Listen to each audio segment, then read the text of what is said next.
So, many of you had an opportunity to go see the exhibit, but not everybody. So, what I'm going to do is show slides of the exhibit of the work that was done for the 2023 project. And is Lori or Beth on the line? If you are, could you unmute? I'm here. I don't know if Beth is. This is Lori. Okay. Hi. So, why don't you tell us a little bit about how you guys work together and how you, Well, is Beth here? Because she submitted this. If she wanted to talk about it, if she's not here, I'd be happy to. So I don't.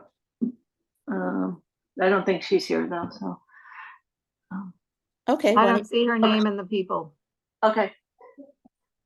So I'll just say a couple things. Beth and Jane and I did some three-way collaborations a couple of years ago prior to all of the NEMS stuff. And this was one of them where each of us started three of the same and then passed it on. So we finished one of our own and then the other two finished. So this is one that I started and Beth finished. Jane also finished one similar, but Jane didn't submit hers. But anyway, this was a fun project and we've done a bunch of these back and forth collaborations, mostly COVID separation related. So it was fun. Good start. all right. And that I have to say. And I love the way Beth finished that. So cool. Okay. I'm trying to progress here. There we go. Okay, so this is Into the Woods, Susan Altman and Linda Biggers. Are you guys on the call? Yes, I think we're both here. Okay. Well, if you would both unmute. There's a Linda anyway. Is that Linda Biggers down there? I'm not sure. Anyway, I'm here. Okay, why don't you talk about the project and how you collaborated and Okay.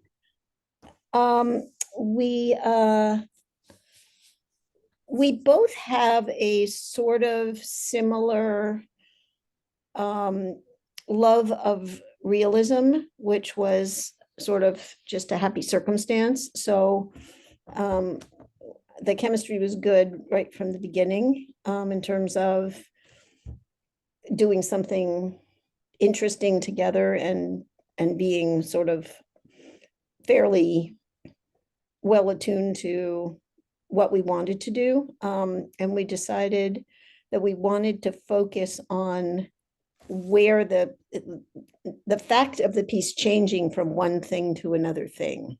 So we came up with two different themes for both of our pieces. And this one was city to forest. So I started with the city part and then passed it along to Linda. And I think she just did a brilliant job of unifying the whole thing, with how she treated the trees on the right. And it's almost looks like it was designed together from the beginning, to me anyway. So I really loved this process. Okay. And Linda, have you joined us? Okay. Does any, as we go along, if you have questions, feel free to ask.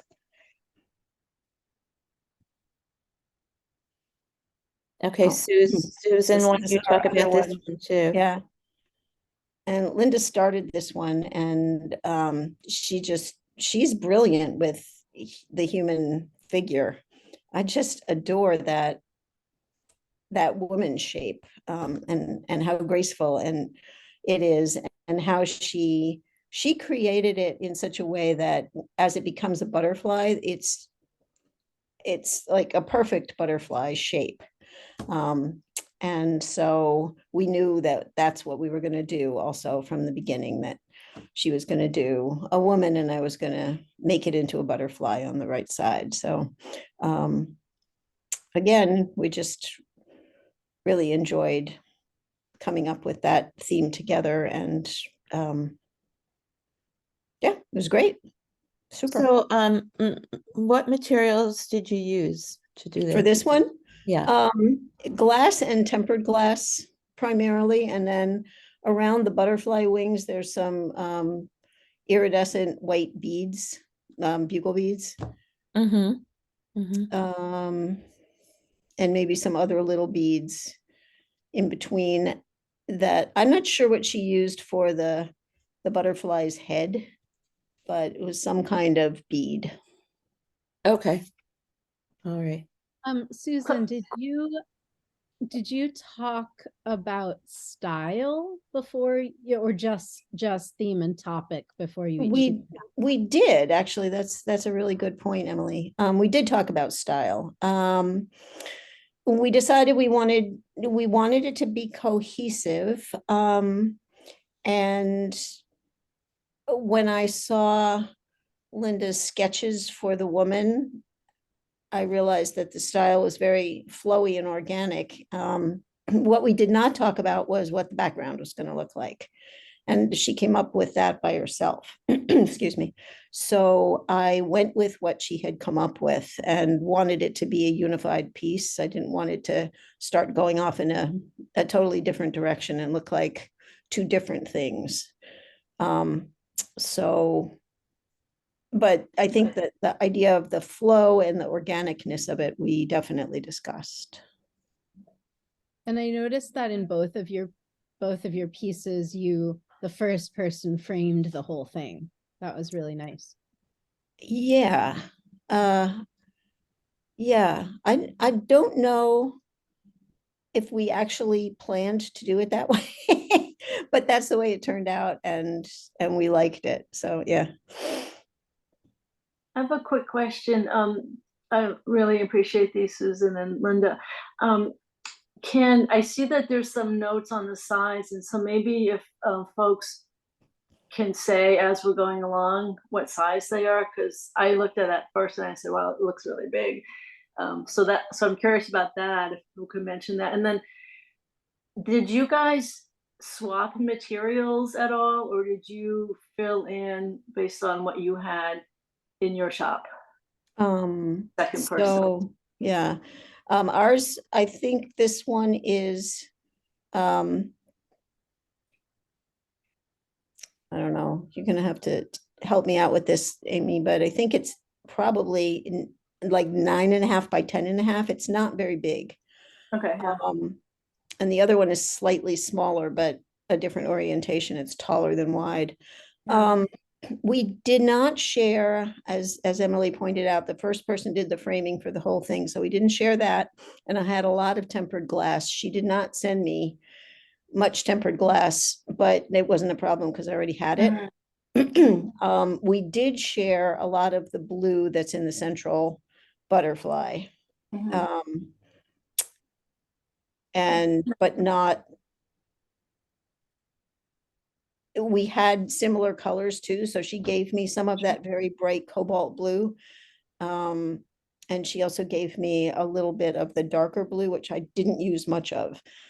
But we just had sort of, I think we both have a big stash, Yeah. actually. Okay, And there's also, oh, I forgot to say, there's a map in the background on my side and newspaper in the background on her side. The map on my side was actually meaningful. It's what I was representing there was a Carner's blue butterfly, which is endangered and only found in certain pockets of upper New York State and the Northeast. And so I found a map that had some upper New York State. So the area in which Linda lives and the Carner blue butterfly is found is represented in there. Wow. Any more questions on this slide? Okay. Pam or Stanley, are you there?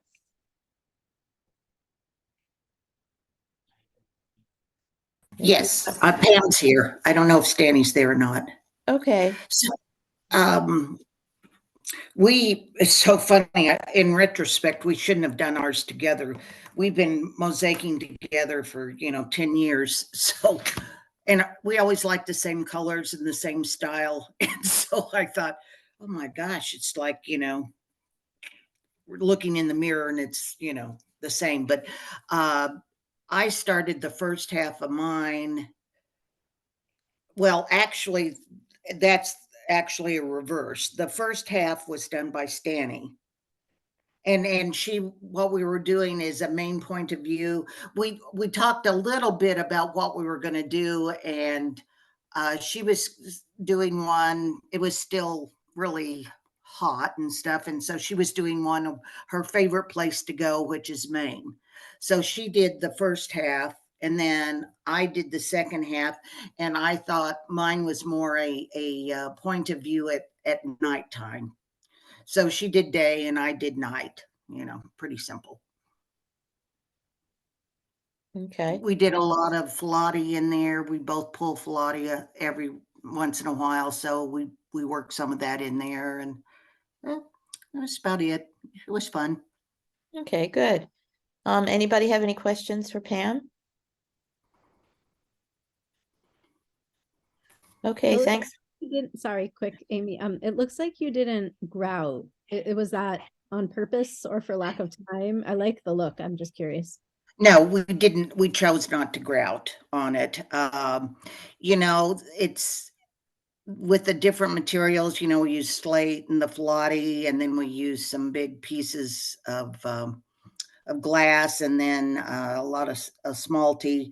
You know, they're kind of all different heights and things, and we just felt like it didn't need to be grouted. And then what she did on areas that she felt like you know, the gap was too big, that's when we'd use that really small Pilates in there to kind of cover up the hole, let's say.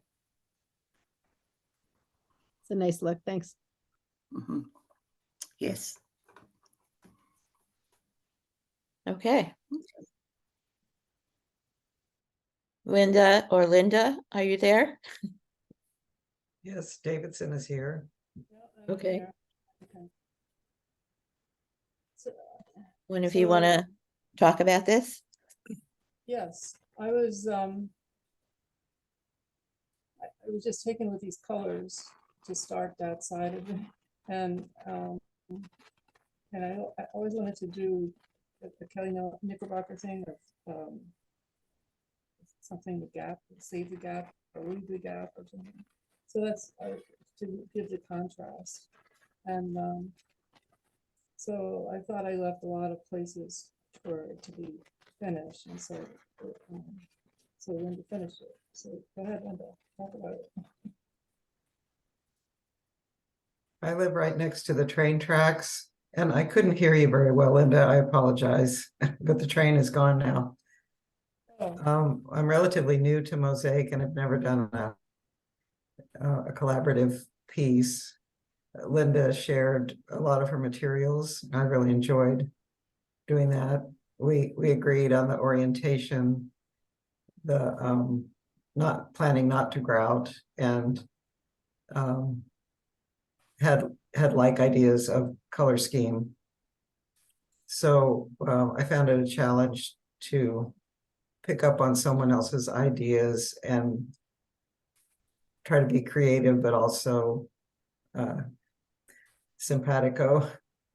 It was a great experience for me. Okay. Any questions? How was it working with the positive and negative space and leaving space, you know, untouched? How was that for you guys?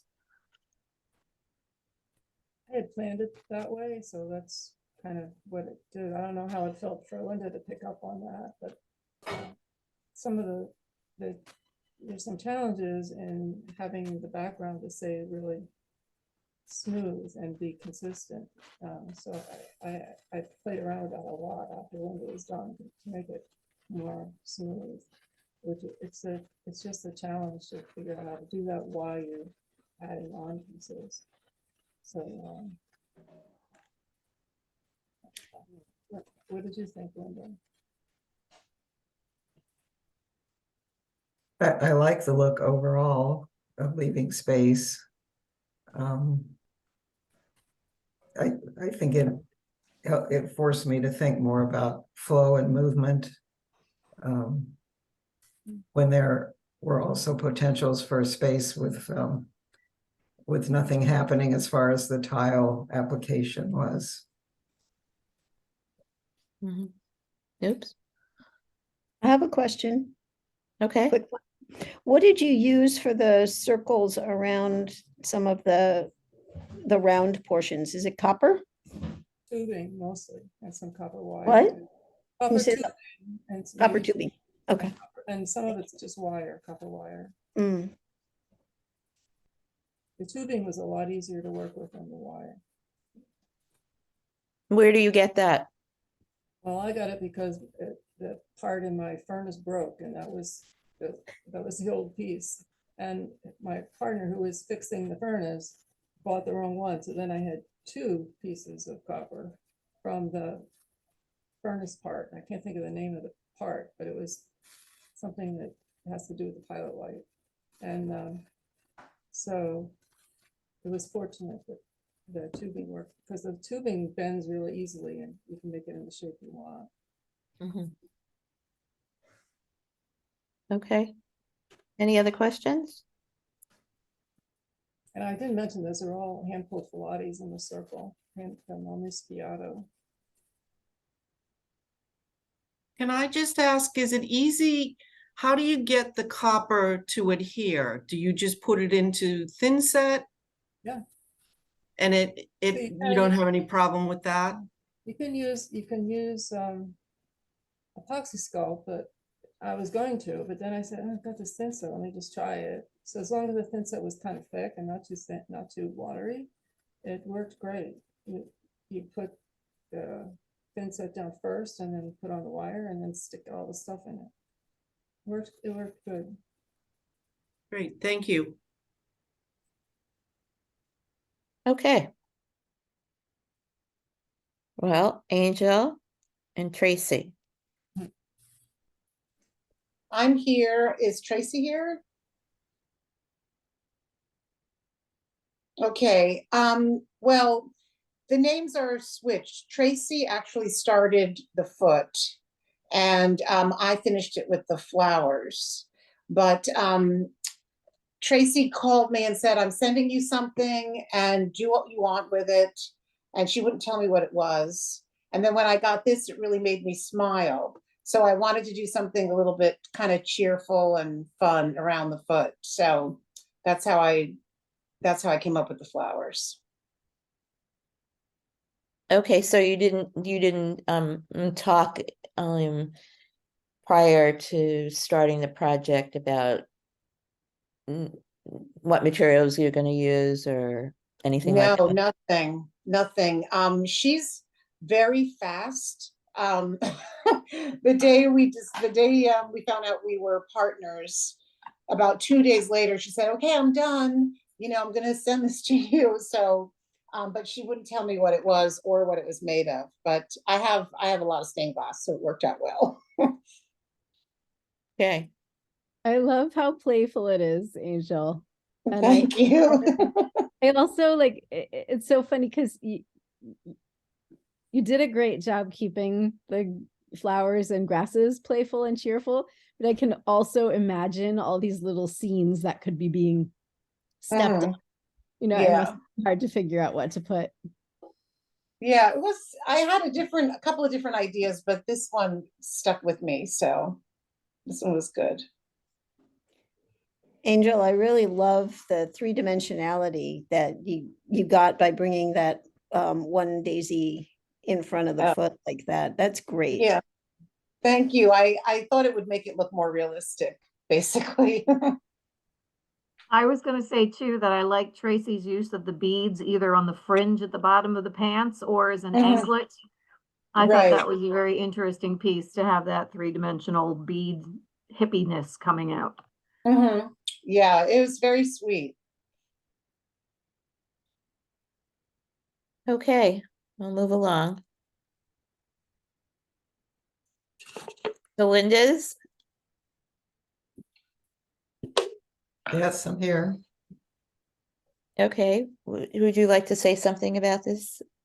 piece? Sure. I enjoyed the fact that both of our pieces were very different. So it seemed like kind of a double good experience. Linda shared a lot of her materials, and I had some to add. And we had again agreed that we weren't going to grout. So I tried to incorporate some of the shells I had and a little bit of stone and stained glass. And then just interested to see, you know, how much she worked on my half as well. Well, I noticed that on your half, Linda, you have, it looks like some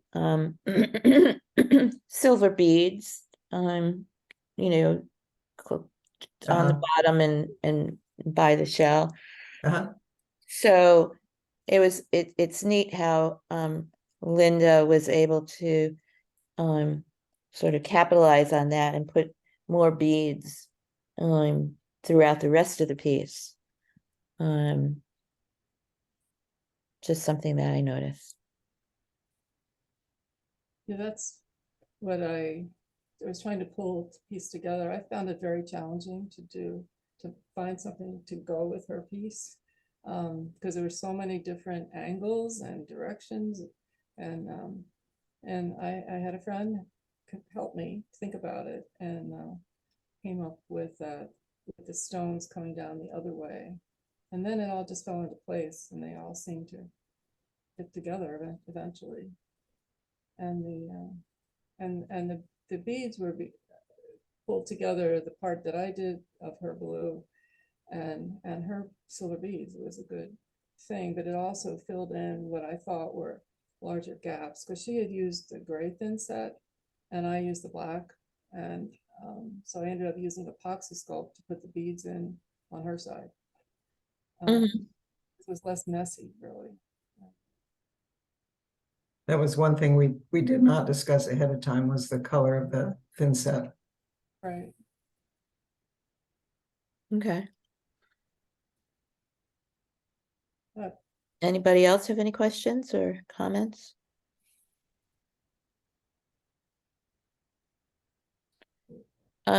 Unfortunately, Carrie couldn't be here. So she did the mosaic on the left. And the center part there, I believe, is resin with some gold beads. And I had such a hard time trying to figure out what to do with this, but I saw a lot of purple in the iridescent beads that she used, glass that she used.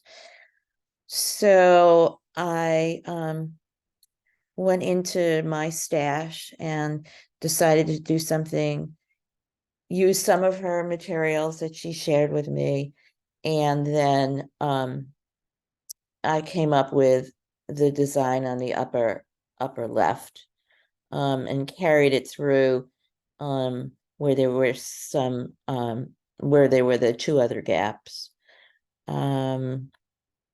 So I ended up using a lot of beads.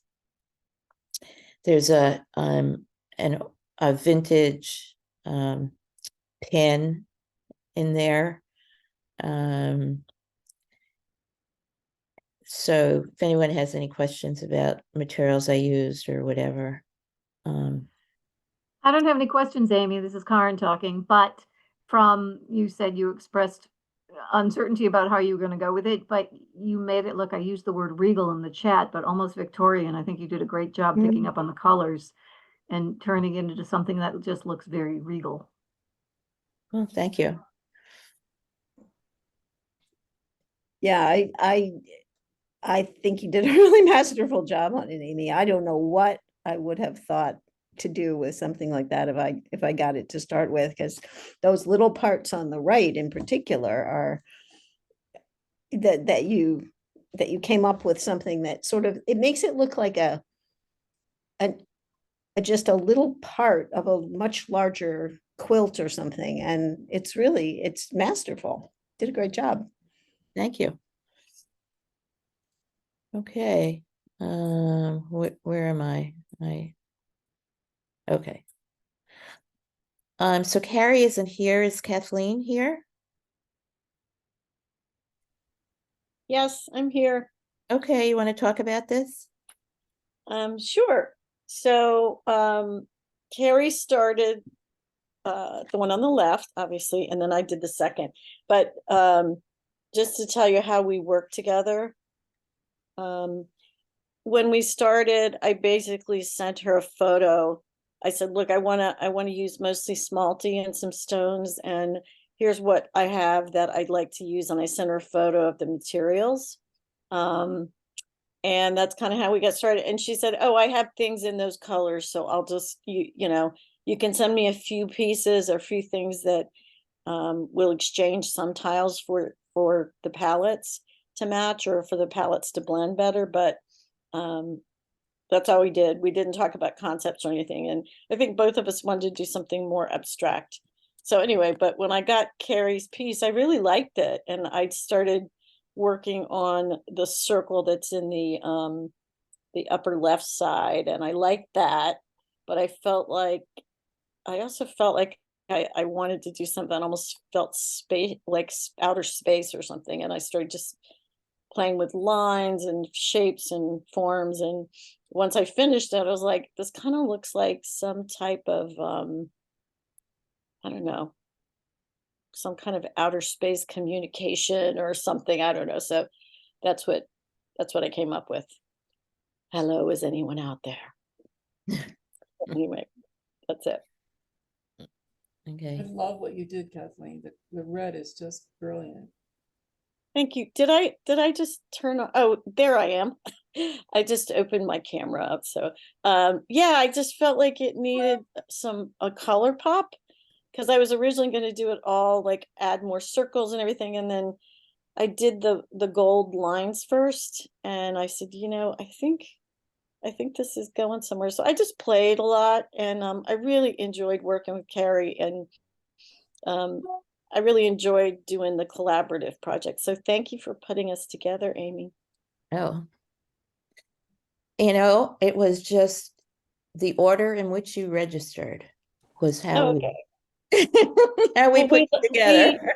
We liked working together so much that we've decided we're going to work on doing an exhibition together of Oh. collaborative pieces. Yeah.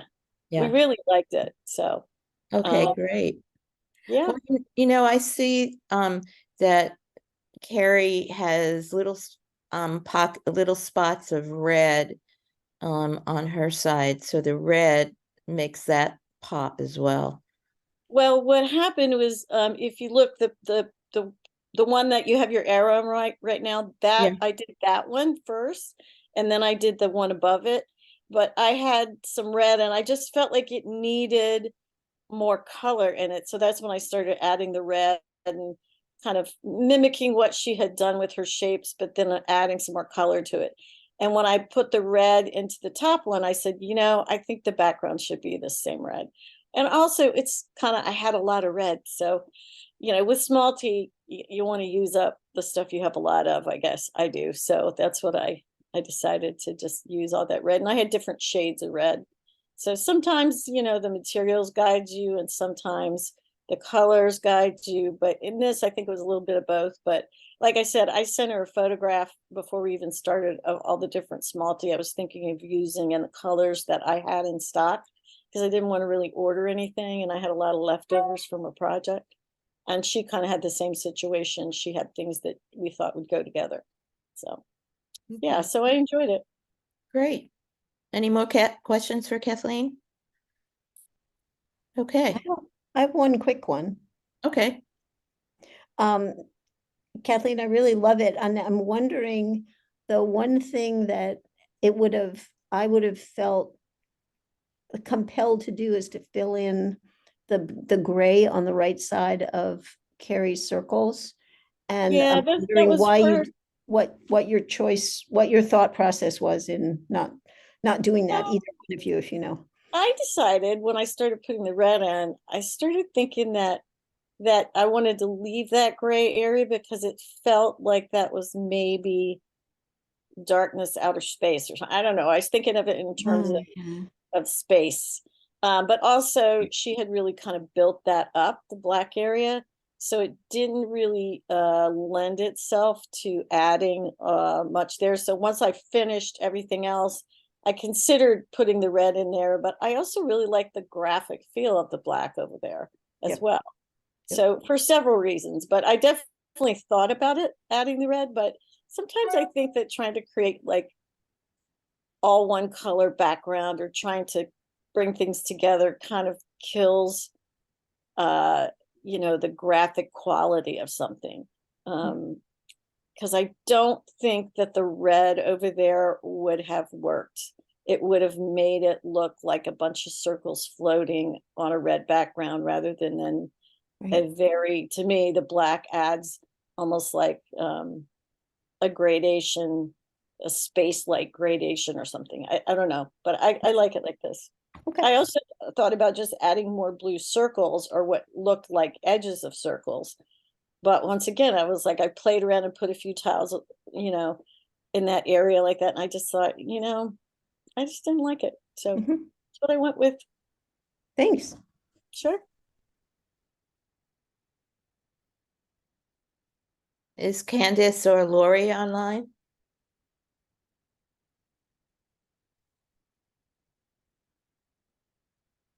Okay. So why don't you take a look at what they did and we'll go from there. I thought it was interesting that the right side of the finished version had so much empty space than set.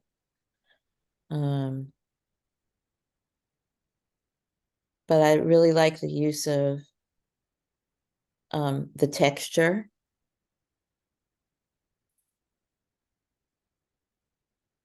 Anybody have any comments?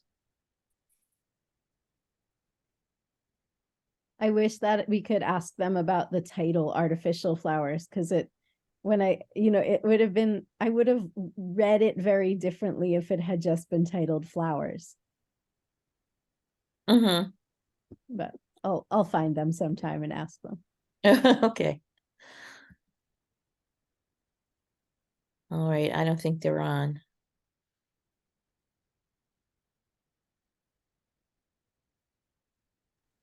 What I like about that, that one, that's very different from the previous one is how much it looks like one thing.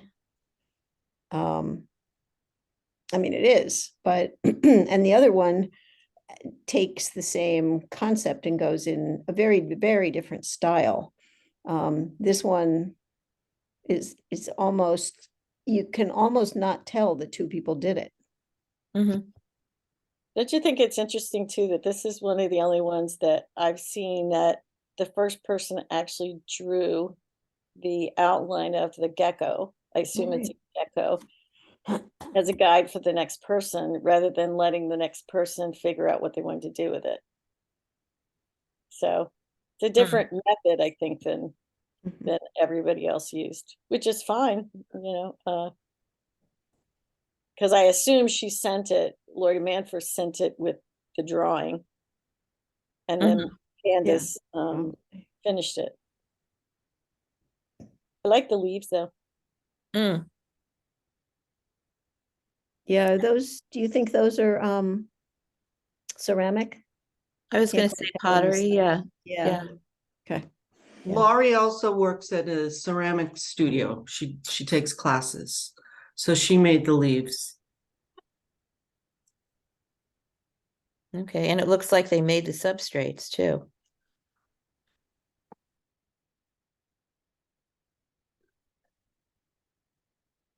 Audrey and Linda, are you on?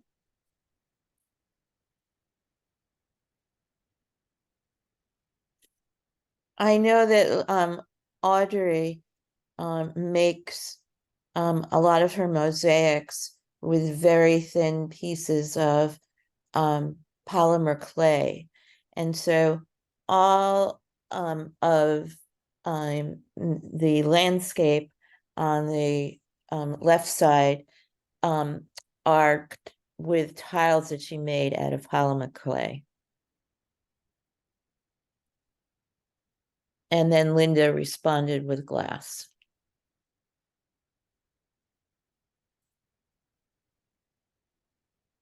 Any comments?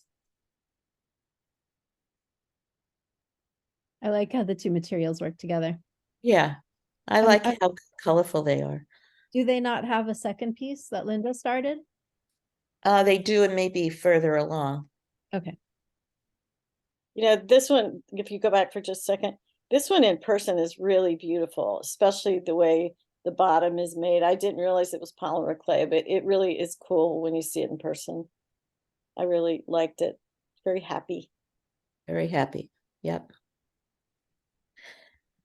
So, I made all the tiles on the left side. We're using polymer clay, and stamps and mica powders and ink and all of that stuff. So, Carrie had a hard time then responding to my piece as well. I had given her a lot of the extra clay tiles that I had made, and you can see then she added some glass and beads and some of her own polymer clay. So if anyone has any questions, let me know. I think it's fascinating, Amy, that you did exactly the same things to each other. Like you left this like weird little section at the top right and this part at the bottom that somebody else had to figure out how to fill in. And she did the same thing to you with that shape that she had made. Right. And I think you both did a great job of filling it in, but those are odd shapes to start with. Yeah. Yeah. It was tough because actually the design of my piece was based on a piece of work that was shown at the Fuller Craft Museum. It was along a huge wall, and it had there's a special name for it, but it was all made of paper that was twisted around itself. And then these are, it was in the shape of all these organic forms. So Quilling? Quilling, exactly. So I thought, well, I'm not going to start with trying to replicate quilling. So that's how I ended up coming up with this piece. It was like quilling on acid, basically. Yeah. Crazy quilling. It was very cool though, and it was like creeping all over the walls and the ceiling. Everything. It was really cool. It was really cool, and it had undulations in it too. Some of the things, some of it was raised. But anyway, that is Amy, It, excuse it me. almost looked like a crazy fungus growing all over the wall, or a mold. You know, imagine if mold was three-dimensional and like really crazy shades of greens and yellows and oranges. It was, I have pictures of it somewhere. If I can find it, I'll send you guys, I'll send everybody an email with pictures of it because it was amazing. Very I inspiring. agree. It was very mosaic, had a mosaic feel to it, even though it was otherworldly. yes. Amy, I have a question. Sure. Can Can you explain the gold background and how you achieved that? Sure. Well, first I painted gold and white before I put down any tiles. And I used a brayer, which is like a roller, to create kind of an abstract look. And then I put more layers of paint on, and then I took an old, expired credit card, and I moved the paint around with the credit card. I think you can see some of the lines in here. So that's what I did.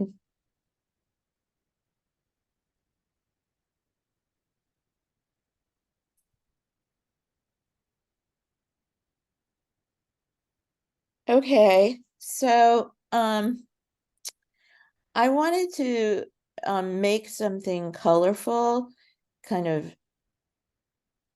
I don't know if you guys know Carla Doodlo. She's from a mosaic artist from South Africa, and she uses a lot of like bold colors and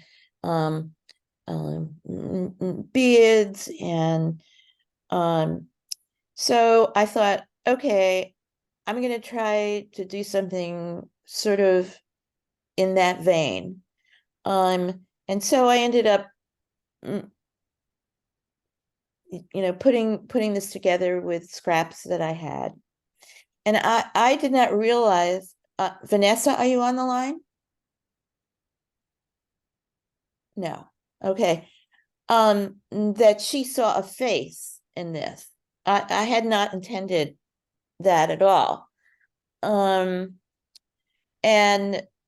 with the eyebrow and the eye, and then she saw this as a nose. So I was really surprised when she sent me a picture of what she had done, because I didn't see the face originally, but she did, and this is the final piece. Does anybody have any questions? Not So- well, I'm curious whether you like it, Amy, because I think it's so playful and fun, but if it hadn't been your intention to be representational, I'm curious what you think of it.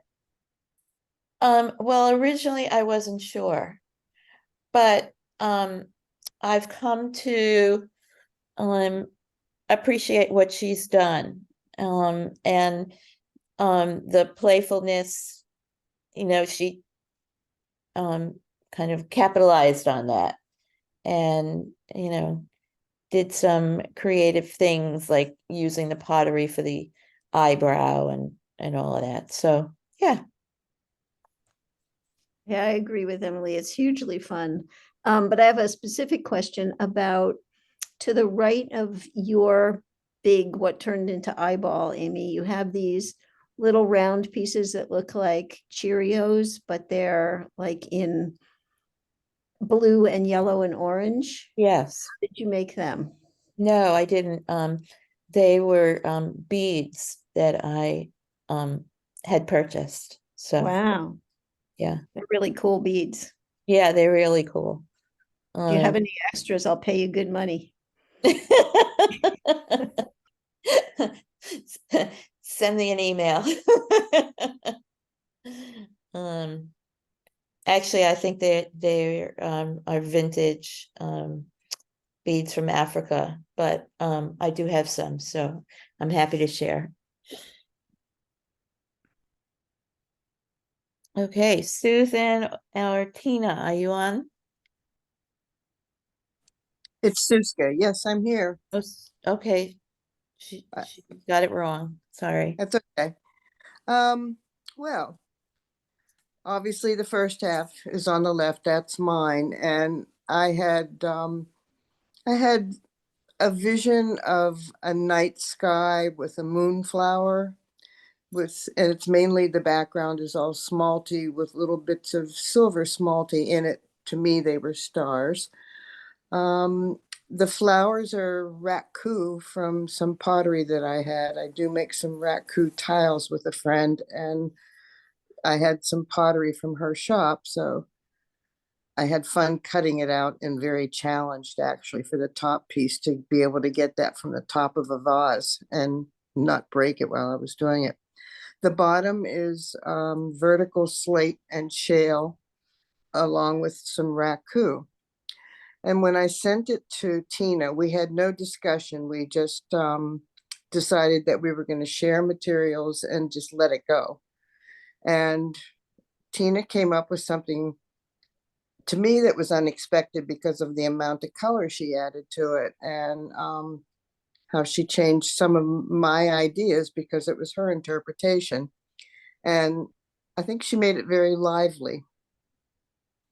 And she used raku that I sent, and she added little metal hearts and things, and then put a center into my moonflower and then added the green. So it went from something that I wasn't seeing to something very playful, I think.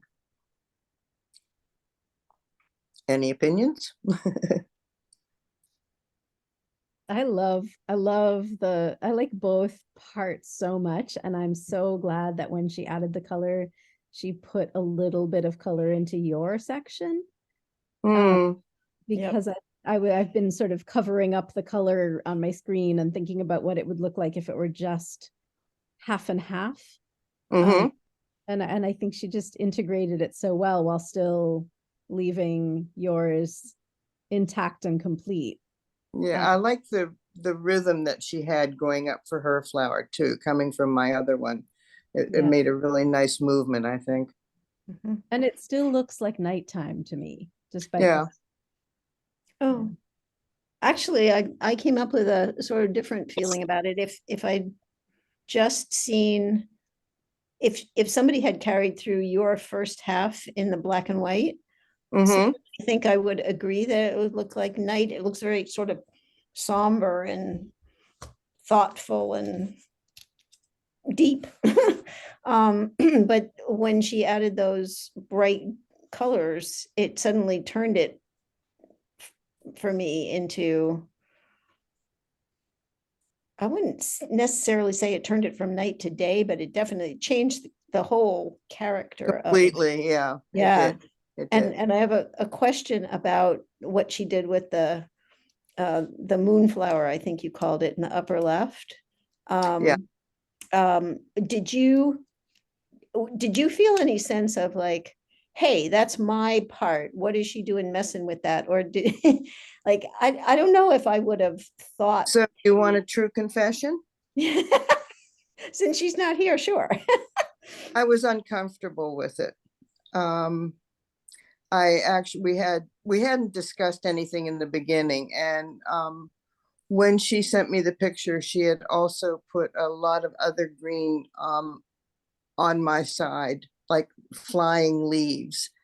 And we had a little discussion about, I felt that it became too distracting because they were tiny little slivers up almost on quite a bit of my side, on going up towards the moonflower. And so she took it off, and I was happier. A little disappointed with the color in my moonflower because it is somber to me, and but I didn't share what my opinion was about it or what my intentions were, so it was truly up to her, and it works. I'm glad she did take off the extra green. I found it way too distracting. Probably 6 or 8 pieces of green on top of it, but it's okay. Thanks. One more question here. The thin set, are you putting that down on your whole side and then working? Are you you back buttering each piece and putting it? How do you work with that when you have so many Well, different? on the original substrate, I did a base coat of tinted thinset, and then when I work with the Smalty, I put a layer of thinset down thick enough to set the Smalty into. Mhm.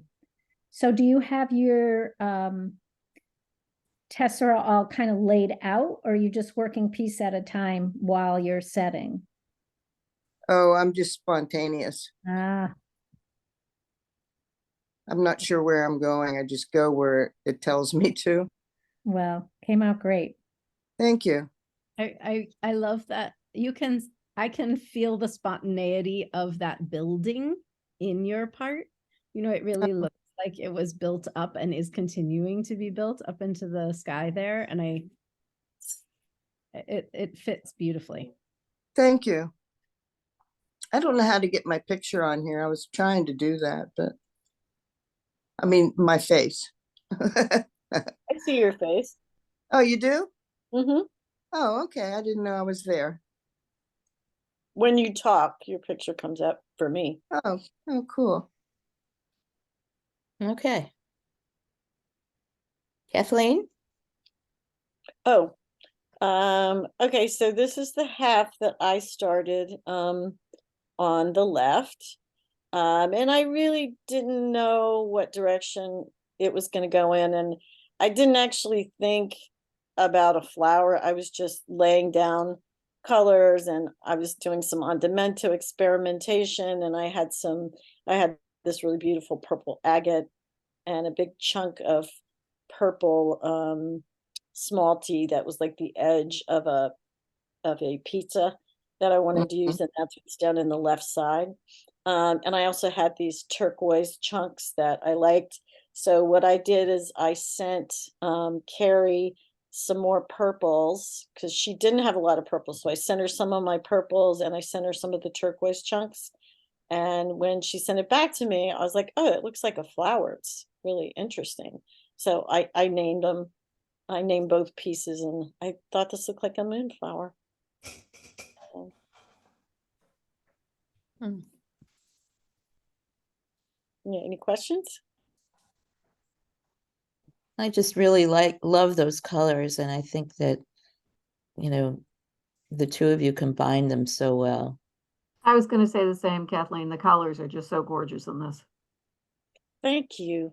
You know, a lot of times I start a piece and I basically kind of, before I even start laying the tiles down, I make little piles of color and I move them around and I decide like what color families or what tiles do I want to use. And that's how I started this one, is I basically took materials I had and just kind of moved them around loosely. I usually have like a piece of like white poster board or something that's sitting next to me, and I put the materials on it. If I'm doing color studies or color, I'm trying to come up with color palettes I like. So I usually like to start with color, a color story before I start it. But, you know, I would have never thought to put the line of kind of golden tiles that Carrie put across the middle. And I think it really works well because I was just working with all purples and these blue tones. But I think that piece in the middle really makes a focal point and really kind of makes the whole piece work. And I love that she put them in the way she laid them and cut them really brings your eye right to that section. You know, it's funny. This is like a study in one of those things. Well, so I know very little about color theory, but I do know that, you know, the yellows and oranges sort of jump forward. And it's so funny because just that little line that she added of the golds pulls that forward and gives so much depth to the rest of it. Right? All of a sudden things pop forward and back where it didn't before. Yeah. Yeah, definitely. And you know, that's one of the things that I like about this project is it takes me out of, because I do a lot of architectural stuff, and there's a lot of things that usually you have to stick to certain color palettes, and it's very specific what you're doing. So I wanted to work, and when I first started talking to her, I wanted to work very spontaneously and just do experimentation with andamento and with color and all. And she's very much, that's who she is as well. So that's why I think the partnership worked well, because I felt like she understood where I was coming from, because I don't get to do a lot of stuff like this. I don't get to, in my professional work, I do more things that are already designed, and I'm basically fabricating something. Or if I design it, then I've got a particular thing I have to do, and I can't really be spontaneous. So I enjoyed it.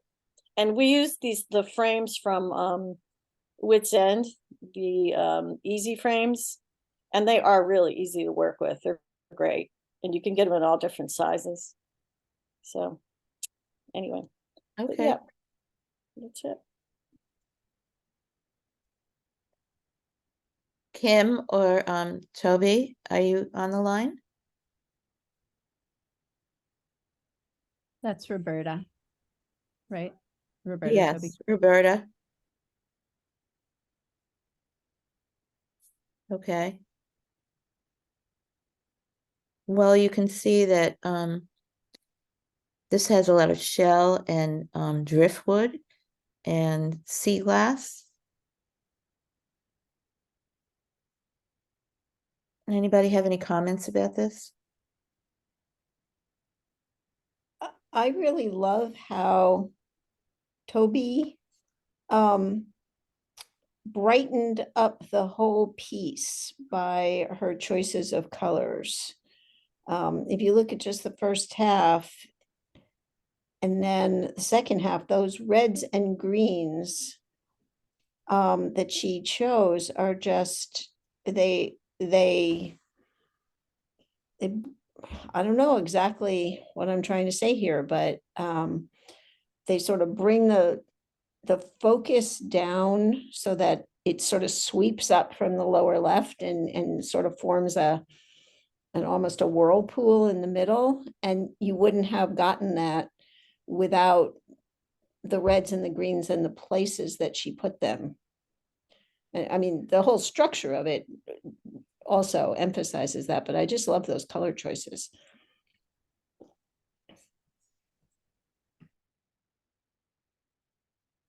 Anybody else?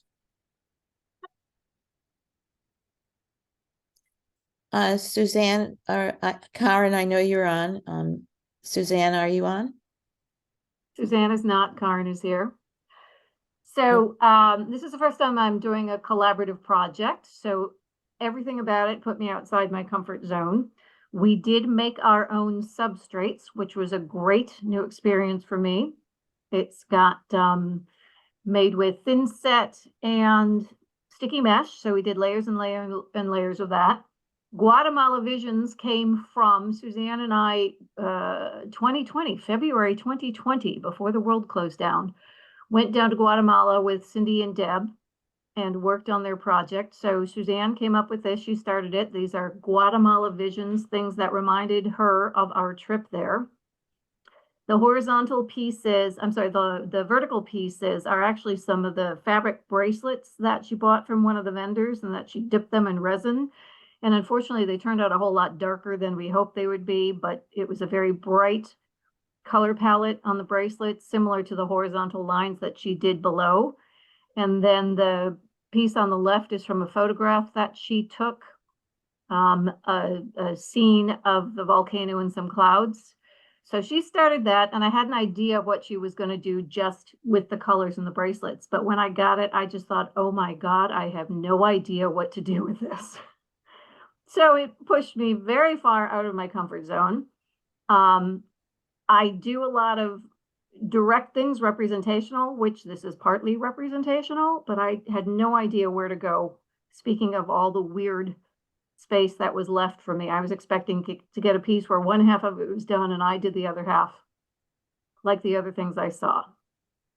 So we talked about it at length, and the volcano was from a photograph that she took. So then I added what is either the sunset or the sunrise, I don't recall, but that's pretty much representational from the photograph. And while we were in Guatemala, we went on a hike to look for a resplendent quetzal. So then I was trying to figure out how to incorporate either the resplendent quetzal, or we also saw a lot of hummingbirds around the hotel where we were staying. But at first I was just going to put the body of the resplendent quetzal up in the upper right-hand corner. And when I had laid it out on paper, I was looking at it and it just looked like a disembodied half of a bird. And I thought it was a little bit grotesque. And then I thought, well, the most interesting thing about the quetzal is its beautiful tail. So then I figured out how to weave it in through the rest of it. But it was hard and it was way beyond my comfort zone. And Jade knows there was a fair amount of cursing at my dining room table as I was trying to fit it in, but I'm really, really happy with the way it turned out.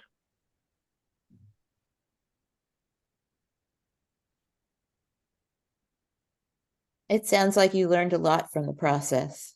I did. Yes, I did. Any comments?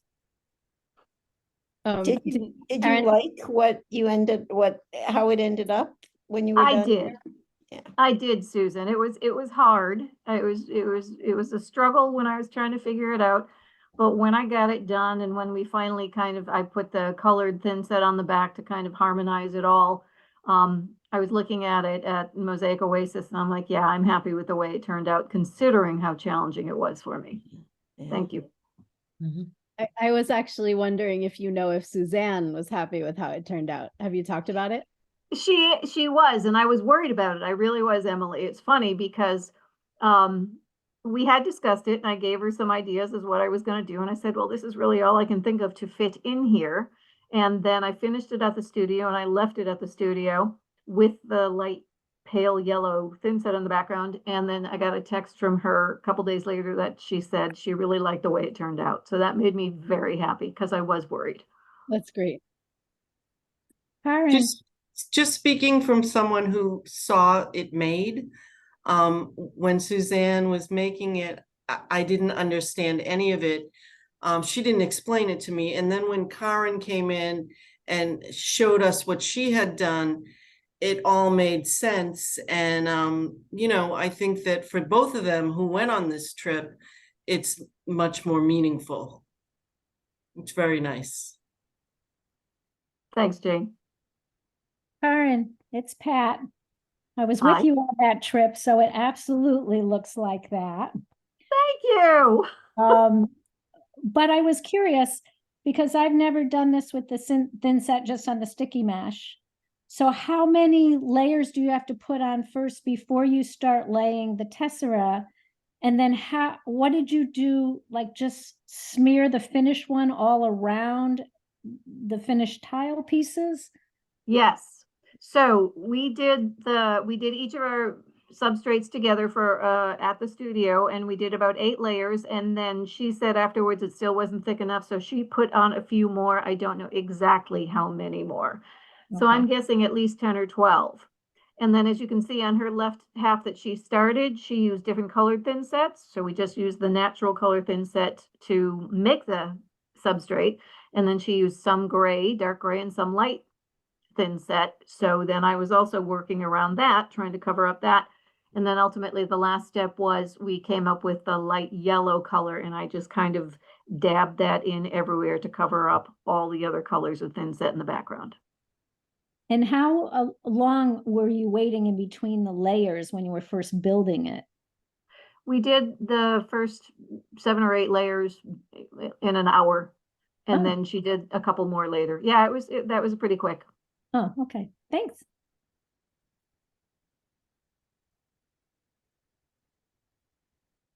Suska, are you still on? Yeah, I'm back. Okay. I really, really love what Tina sent me and how different it is. Those, what I see as little volcanoes, are huge barnacles that she got on a trip to Costa Rica. And fortunately, she sent me several of them. She is a much tighter worker than I am. So I had some difficulty in the beginning until I allowed myself to sort of set myself free, trying to balance her neat, tight little feelings or pieces, and then loosening it up a little bit for what's more natural to my style. It was a lot of fun. It was a challenge for me, but it was a lot of fun too. And I wanted to leave that open space because I felt there was so much going on that it could have been too busy if I tried to fill it. So I sort of honored that one barnacle to the right and in a clear space. It was fun. You have a serpent or a pin or I something? do, yeah. There's a lizard pin in there. Mhm. Oh, yeah. I like the mix of materials that you used. Thanks.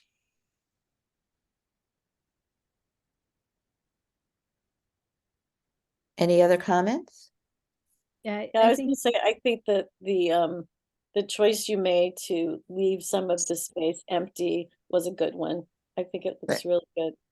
Because I think a lot of us think we have to fill in every single part of a mosaic that negative space or empty space is not a correct mosaic, but I think that it actually really enhances the whole thing. And I think one of the things that really bothers me a lot about mosaics that I see are there's too much color and there's nowhere to rest your eye.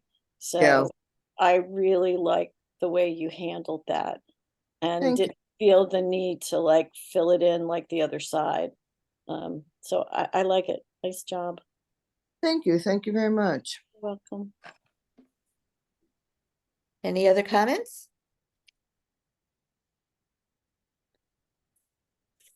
Well, Vanessa did the woman on the left. And I finished it off. I decided that she was going to be smelling some flowers. And so I put in the millefiore and the little bird. And then I used epoxy sculpt to make the hair. And then I used part of an old bracelet to make a headband. And then I thought I would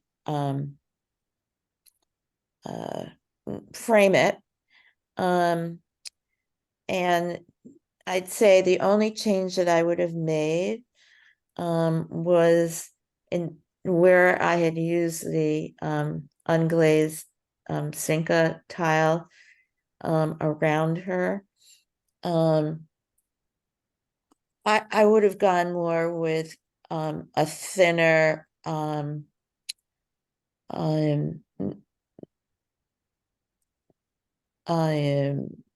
what do you call it?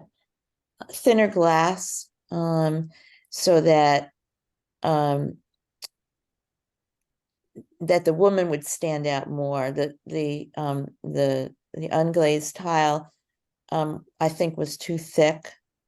It would be better to have used stained glass. But anyway, that's my thought on it. Amy, are those frame tiles printed?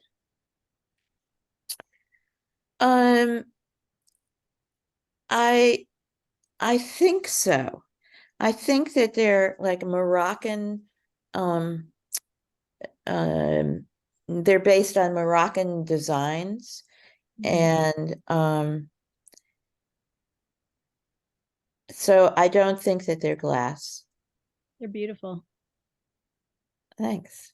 You really nailed the palette that she started with. It's just, it looks so cohesive. Yeah. Yeah. Amy, where did you get those border tiles? I think that I got them on Amazon somewhere, or sometimes I buy things on Etsy. If I can find out, if I can figure out where I got them, I'll share it with the group. Okay, great, thanks.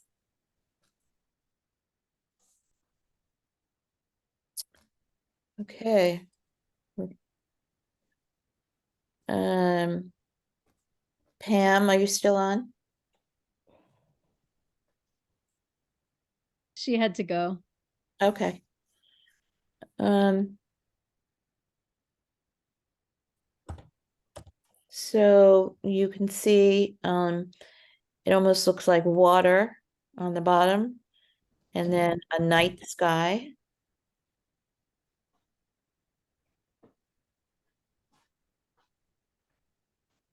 This one definitely makes me smile. I love the space scene addition. It sort of looks like something beautiful and apocalyptic.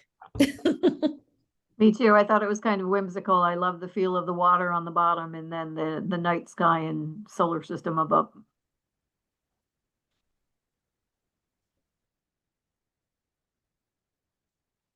Karen and Lori, are either any of you on?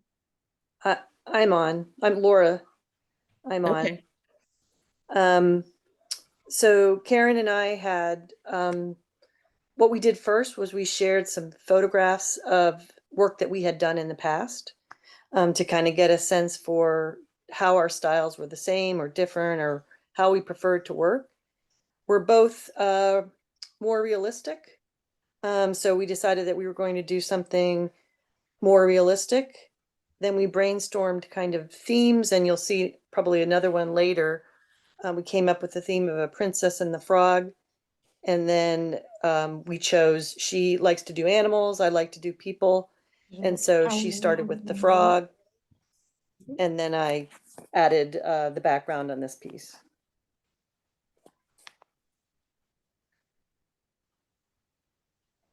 Laura, Okay. I think this is really fun. And I love the little crown on his head and the tiny little turret.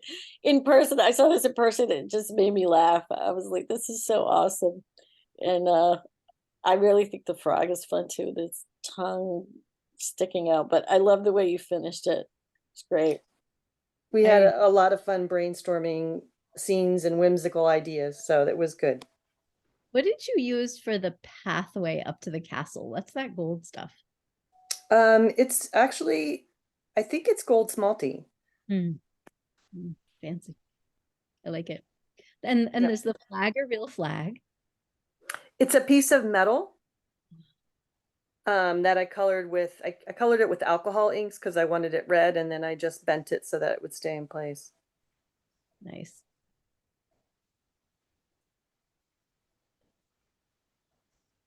Karen? Yes. I started this one, and again, the substrate is the same. It's sticky mesh and layers of thin set. And it's called a Breakthrough 8 because I'm not very good with abstract things. So I felt that this was a breakthrough, that to me, this is abstract, even though it's incredibly symmetrical. But so it's a breakthrough, and it took me 8 years since I started doing mosaics. Anyway, I used shells and Daldaver in little pieces. And I knew that Suzanne's, the Guatemala Visions, was going to be very bright and colorful. And I wanted something that was quite calming and peaceful and harmonious. And that's why just the kind of the blues, the grays, and the yellows and the greens. So that's why I chose my color palette.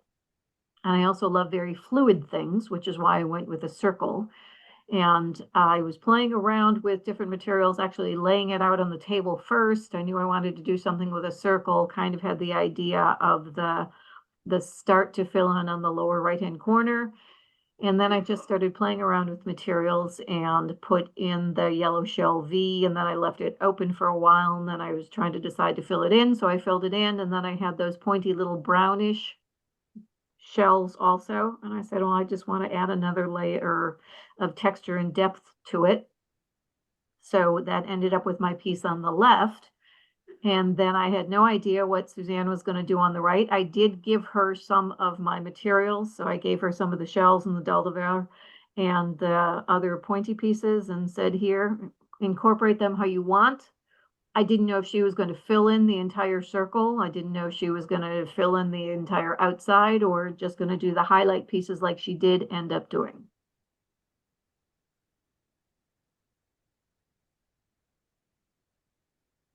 Anybody have any comments?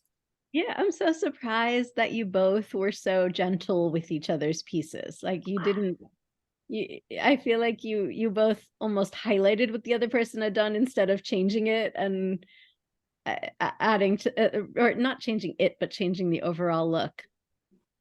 I agree with you, Emily. That's exactly the case. And I'll be honest with you. So again, I do things that are representational and I'm not a very creative thinking person. So when I came up with this design, as I was looking at it more and more and more, I thought, oh my God, personally, I love this work for me. My left hand, the first half. And then I gave it to Suzanne and she asked me about it. And I said, well, I really, really love it. And then she's like, oh my God, I hope I don't wreck it for you. So we both had this very honest conversation about what we had done with our pieces and how we felt about them. And then I think your word gentle is probably a very apt reflection on what we did to the other person's piece. That's so funny. I would be so curious to have you do it again and not talk to each other and see what happens. Right. Next year. And I would like to just say that it strikes me that when I did my first collaborative project a few years ago, my brain was like, okay, collaboration, I do half, the other person does half. And seeing people do a thing like the foot that was presented to me made me realize that, you know, there's different ways to look at it, but also which technique is more difficult, just filling in the blank half or working around an object that's already there. And I'm so impressed with how the people who did get an object kind of worked with it rather than what to me seems easier, like to extend what's already there, basically. But Karin, this is great. I love it. But anyway, I was just looking, you know, thinking this throughout this entire presentation. But anyway. Thanks, Angel.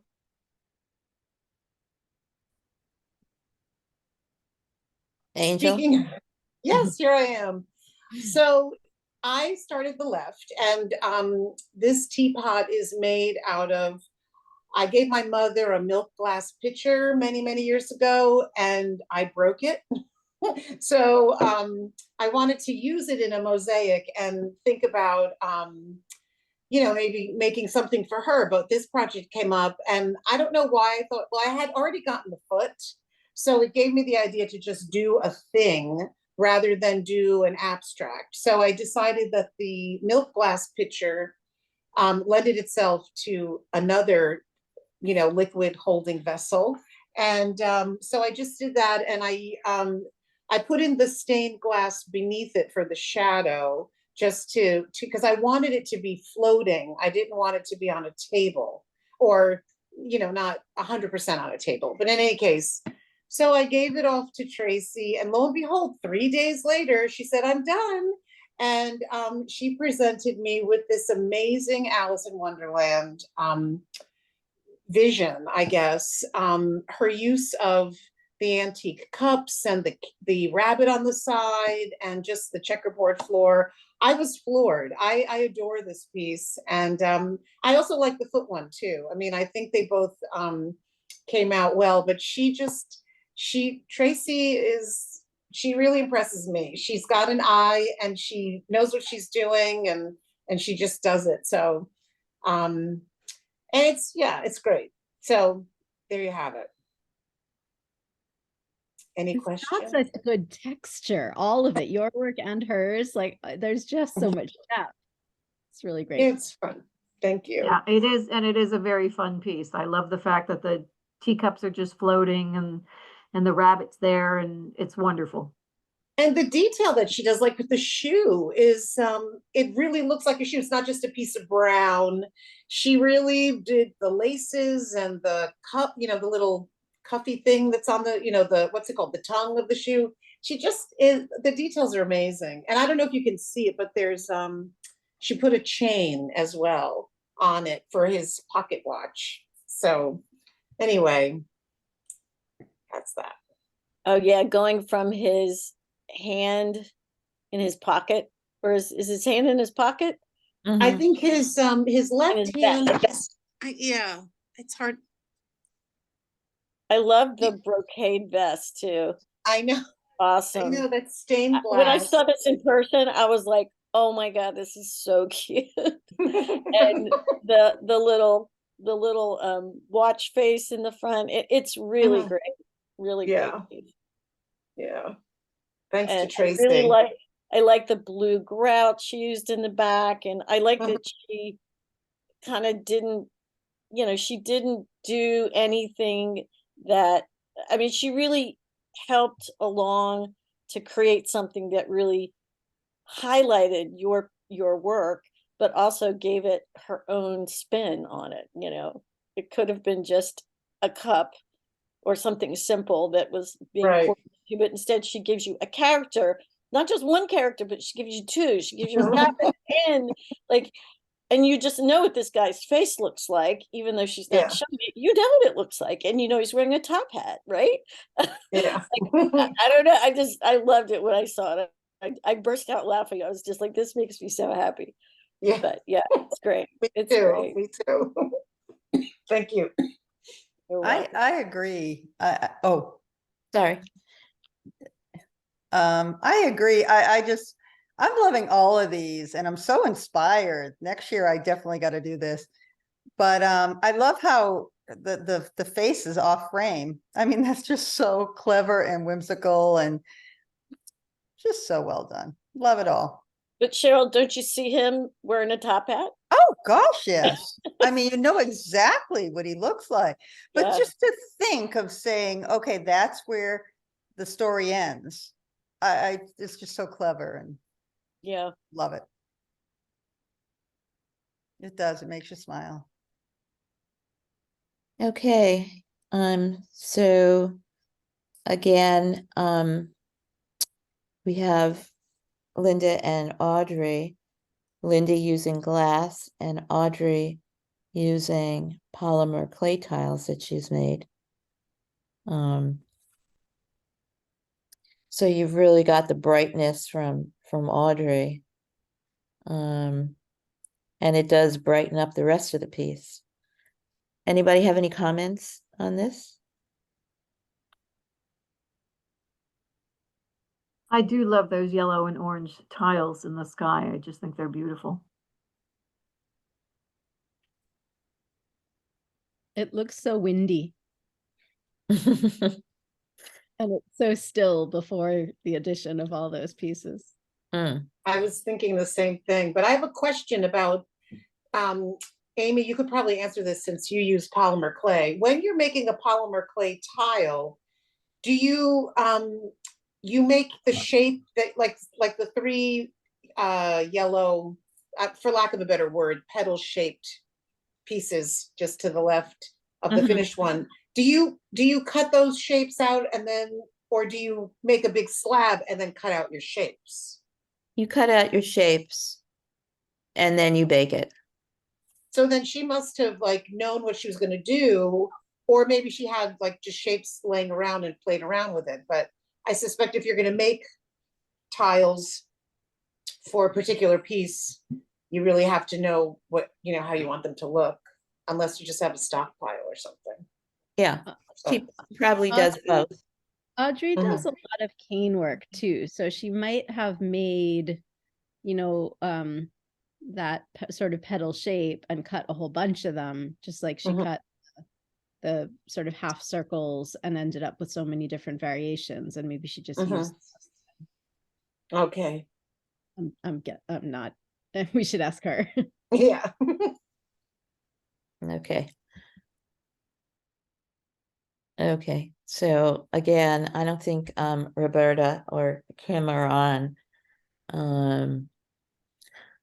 But the piece on the left was started by Roberta and finished by Kim.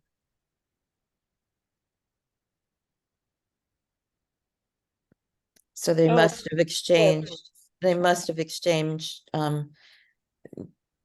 some pottery pieces. I really love what looks like the nautilus shell in the first part that Roberta started. That's really very pretty with all the different colors and the tiles or the pieces that she used. Is that, it's got to be broken pottery. Yeah, I think so. And smalty.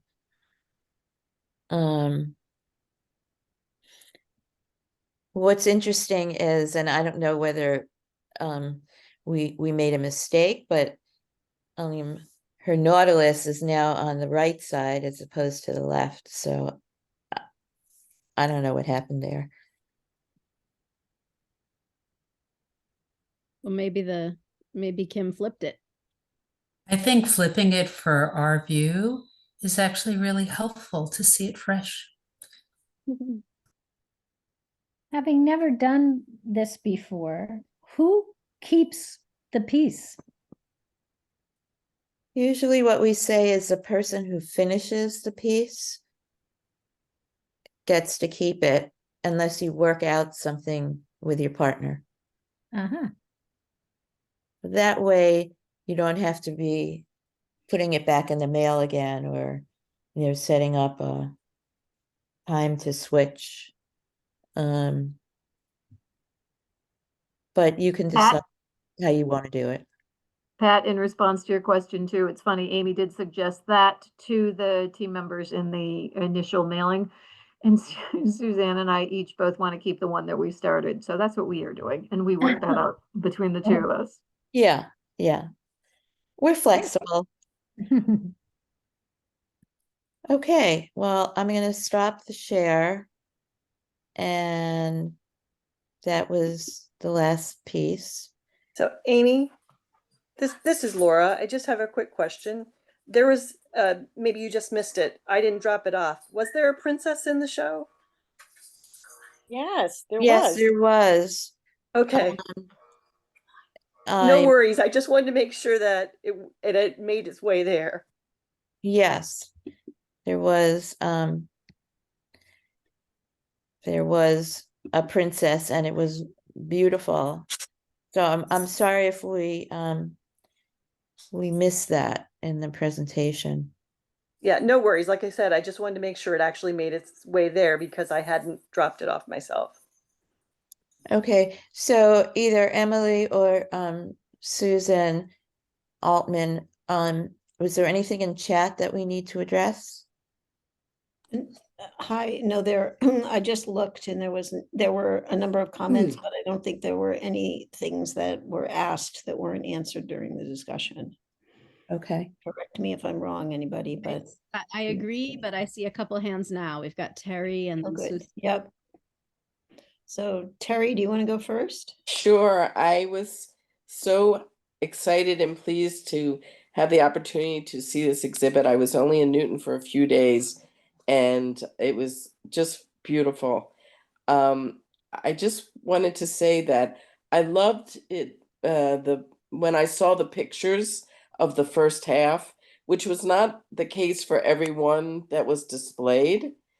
So I think just as a viewer, that was really helpful. Like we're seeing it now in this presentation.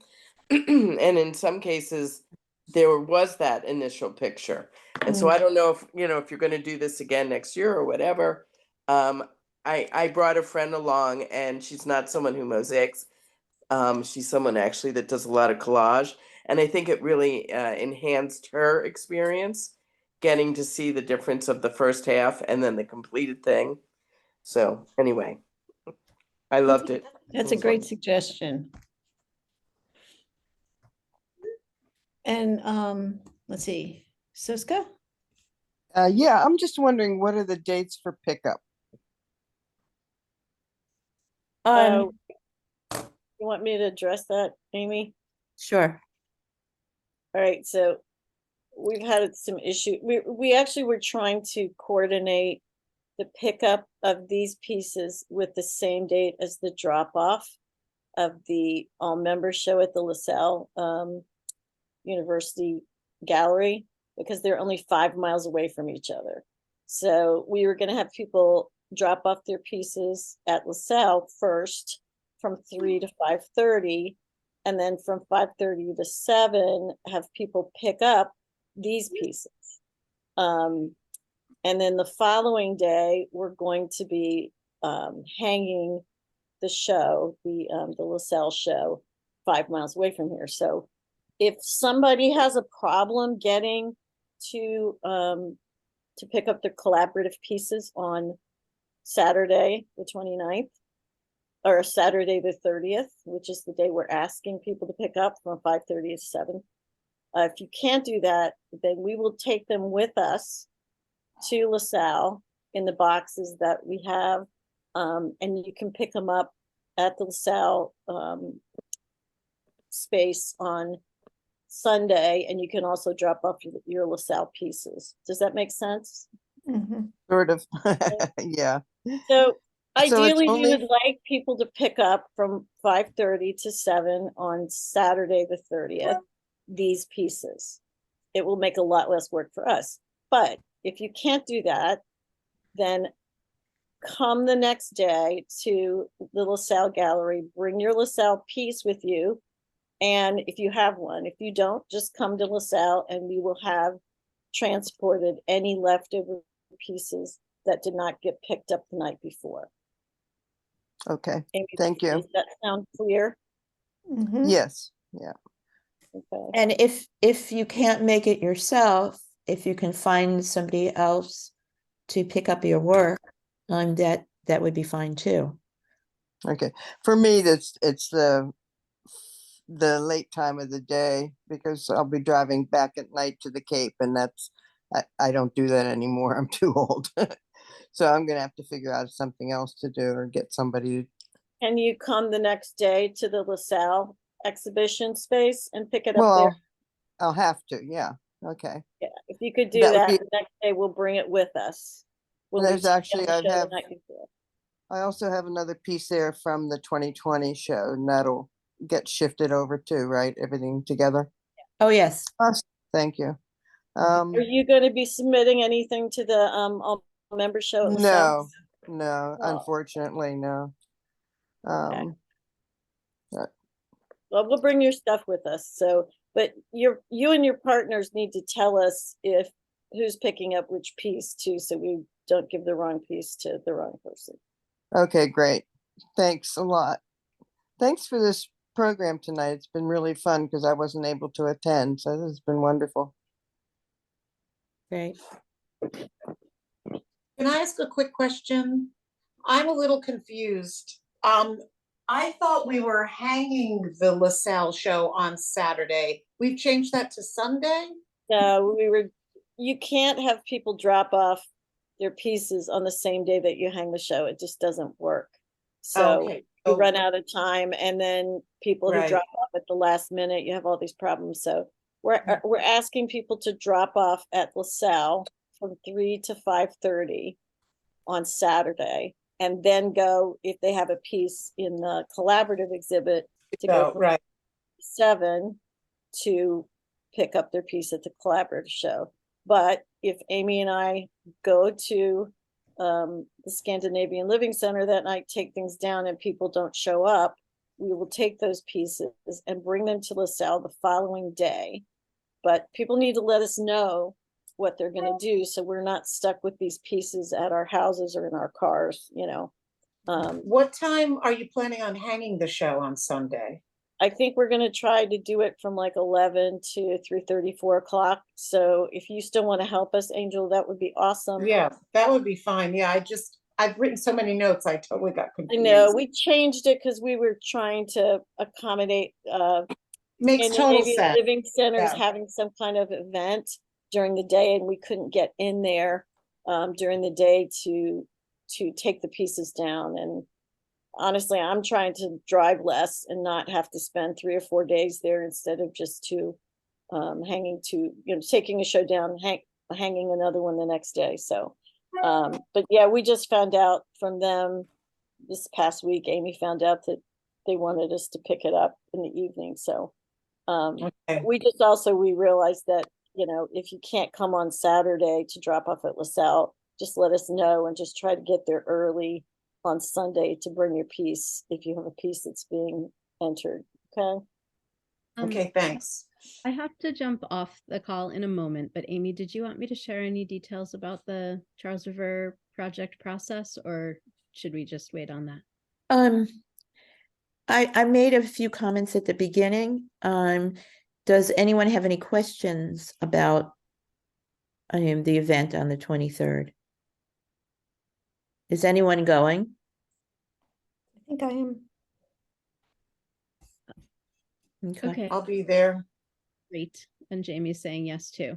All right, well, I look forward to seeing those of you who can make it, and we can figure out the logistics there, but I am hoping that some of you who can make it can maybe sit down and be an andamento guide for some of the community members who come and help who have never mosaicked before. That's been one of the challenges at some of the other community tiling sessions for this project. If you get there and you're willing to do that, let me know. The other issue that's come up there is really watching how members of the community are putting down the thin set, because there are some areas of the murals where the thin set is really, really thick, and others where Except. yes. Oh. So anyway, No one that part in the end, as long as they're well adhered. I am gonna jump off. It was lovely to see all of you. okay. Well, we're pretty much done. I just wanted to mention that the final webinar in the webinar series is scheduled for October 11th at 7 p.m. And Laurel True is going to be talking about murals. So I think that it will be a really good program. The other thing is, just a heads up, we have a couple of in-person programs planned for next year. One is a field trip over to see the work that Cynthia has done in Western Mass. She did a whole, I think there's 8 to 12 mosaic panels, and she's going to give us a personalized tour of the work. I'm going there Saturday, Amy. I Oh, didn't know that you we are? were gonna do that, but I'm going there with somebody who's visiting from Canada, so in Okay. Shelburne Falls. Yeah, Shelburne Falls. So that's going to be in May, and then we're going to do our annual Bring in the New Year brunch in January at Cheryl Cohen's studio. So if you would like to deliver a webinar, I would very much like to hear from you. Or if you have an idea of a speaker that you'd like me to try to recruit, let me know. Okay, I think that's it. Shout out to Amy and Emily for wonderful programs this year. Yeah. That was great. Thank you. Okay. Thank you both. Bye, everybody.